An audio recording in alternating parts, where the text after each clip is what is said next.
Video को लाइक करिए, channel को सब्सक्राइब करिए। राम जन्म सोहर। दर्द से व्याकुल कौशल्या रानी, मेघ से आरज करई, मेघ से आरज करई हो।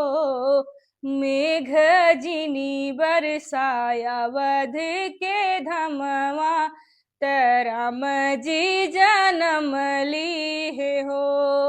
मेघ जिनी बरसाया वध के धमवा, राम जी जन्म लीहे हो।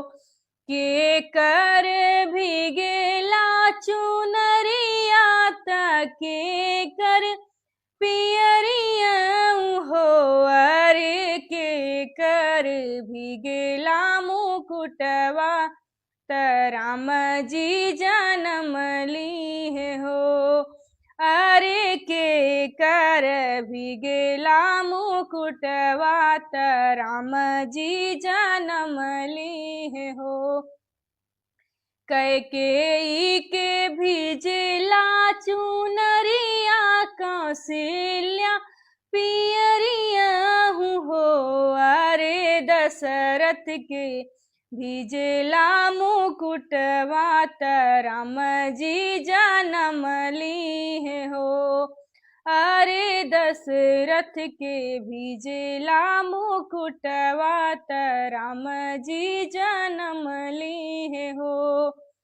भिजत में राजा जी भागेले, धगड़िन बोला आवेले, धगड़िन बोला आवेले हो। अरे धगड़िन चला हमरे अंगना, राम जी जन्म लीहे हो।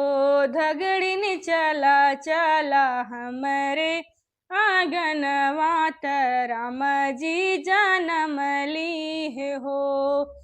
आईनी धगड़िन महलिया, अंगना में ठड़ भाई, अंगना में ठड़ भाई हो। धग माँ गई सोने के हंसुलिया, राम जन्म लीहे हो।